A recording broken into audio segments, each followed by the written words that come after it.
This video will talk about biofeedback specifically. So in the previous video we talked about the autonomic nervous system and the sympathetic nervous system and the parasympathetic. One thing to recognize is that in psychology we measure the sympathetic nervous system all the time as an indicator of stress. Somebody having stress, somebody in stress, somebody who is prone to stress often will show higher levels of sympathetic nervous system activation. And by contrast, there are a lot of other measures that are designed to get at parasympathetic activation. And it has been found over and over again that people with higher parasympathetic tone tend to be people with a more robust sense of psychological health as well as physical health. So there's different measures that have been found to get at that. Typically, heart rate itself isn't an ideal measure because parasympathetic and sympathetic nervous systems dually innervate the heart. But for this lesson today, we don't have some of the more sophisticated measures, so we're going to go ahead and use the measures that we have, which is going to be heart rate, via the ECG record. So biofeedback, the point of biofeedback is exerting conscious control over physiological processes. So typically in other studies you'll see people sort of passively measuring physiology with the hopes of getting inside someone's psyche. And just assuming that if the physiology shows sympathetic activation, then the person is just kind of passively at the whim of the forces and they have become sympathetically activated. This whole module sort of disputes that idea. The autonomic nervous system, the word autonomic, gives you the suggestion that it's automatic and that somehow you can't exert any conscious control over it. But biofeedback is a wonderful example of the fact that you actually can have influence over your own physiological processes. So it is introducing the idea of a mind-body relationship, actually the two having a relationship with each other, not just passively being indicators of one another, which is unfortunately more often in the literature than I would agree with. So you take emotions and cognitions, and then you might measure physio measures, or you could take physiology and measure somebody's corresponding emotions and cognitions. But the idea here is to complete that loop rather than just having these one-way bi-directional arrows going, to actually have that become a loop and have feedback feeding back into the system so those two can begin to influence each other. So this can be done via the afferent connections, which have to do with the body telling the brain, the mind, what's going on, and then the efferent connections with the mind going back to the body and sending some signals out to regulate what the body's doing. And one of the key ways of doing this is a process called Anteroception. This doesn't get nearly enough traction in the literature as I would have, but Anteroception is this idea of how you sense into your body and its inner workings.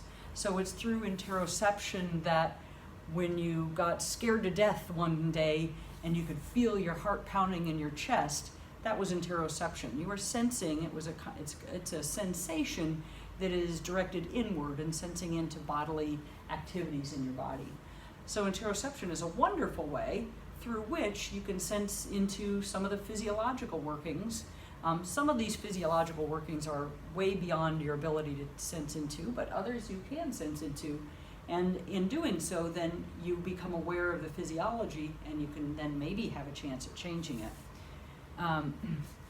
Another way to sense into all those things is to have machines hooked up to you and then to display the results of those machines on the screen, and then for you to see, oh wow, it's showing my heart rate is speeding up. That's the version we're going to do today with biofeedback. But as you run through this lab, you can actually challenge yourself to see if you can interoceptively notice changes in your body as well. Once your actual lab report sequence is over, I invite you to try a session still hooked up but without necessarily recording new data, or data for the lab report, and just play around with this. This is the really neat thing about having a hands-on lab, is you can actually try to see what you can change of your own physiology with your own eyes. So these physiological signals in the biofeedback are going to be displayed to you in real time, and you will be able to see your own physiology. In this case, it's going to be your heart rate changing in real time, and you'll be able to try to influence those changes. So you can use that information to change how you respond. So this graph is a little fuzzy, but it's kind of helpful because it gives the general idea of biofeedback. So you take a parameter of interest, and then you measure it with maybe your physio equipment, and then you display it on the screen so somebody can see what's going on. And then right here, as you look at the display of your own physio data, this is your chance to actually bring to a conscious awareness, something that might have been subconscious for you before, what's going on in your body. And as soon as you become consciously aware, there can be a very magical moment where you might have some control over your response patterns. So if you think of something stressful and it shows your heart rate going up, and suddenly you have a moment, an aha moment, where, wow, I kind of felt that in my body too through Anteroception. I mean, the screen tells me, yeah, but I can start to control that at my own body level. Then you have a more voluntary path of choices for how you want to respond. Otherwise, people that never gain a recognition or an awareness at a conscious level of what's going on in their physiology through interoception, they're constantly at the mercy of the forces that are acting on them, people that piss them off, the driver that cut you off, whatever. Without being, you're just involuntarily responding. It's just you're at the whim of others.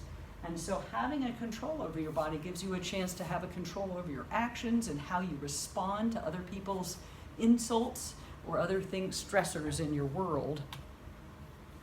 So there's a lot of ways in which this could be helpful for psychology.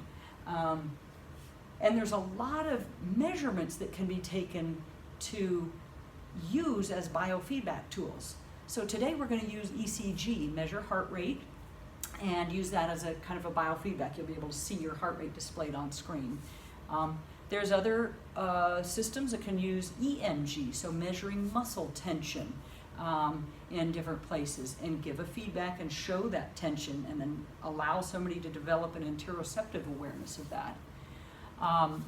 The one also I wanted to highlight is there's a neurofeedback system for using EEG for people with ADHD. There was a cool system that I had read about that kind of turned it into a game for children with ADHD, where if they want to launch a rocket, they have to concentrate, and they're hooked up to an EEG, and if they have too many theta waves, you might remember from the EEG lesson, that's kind of a symptom of drowsiness. Those theta waves are drowsy waves. So in order to make the rocket launch, this is just using EEG information to program in the mechanics of whether the rocket launches, the rocket on a video game. So the child will have to concentrate harder, and when they generate more beta waves, then they have success in the game. So there's just an incredible number of creative ways that we can use biofeedback to help people in the real world, help people in the psychological realm. Other areas that could be targeted or have been targeted by biofeedback: anxiety, autism, depression, eating disorders, learning disabilities. And I'm just going to leave it vague because you can think on your own after this biofeedback lesson, how could you use a biofeedback system? What type of measure might you use? Would it be EMG, ECG, EOG? You now have a sense of the different types of measures you could use. How could you bring that to bear on a particular disorder that might be of interest to you? Oftentimes, a common thread is stress reduction. So in this, for example, in this lab today, what we're going to try to focus on is reducing stress, and again, that sympathetic nervous system is typically activated in stressful times. Looking at your heart rate and trying to reduce that stress. So if you see the heart rate going up, finding techniques that you can use that work for you to reduce that level of stress. There's other real world examples that go beyond the world of psychology. So the original biofeedback stuff back in the early 80s, I'm going to say, maybe even the 70s. I remember my dad trying to use it. He was a type A personality, and back in those days it meant he was uptight and stressed out all the time.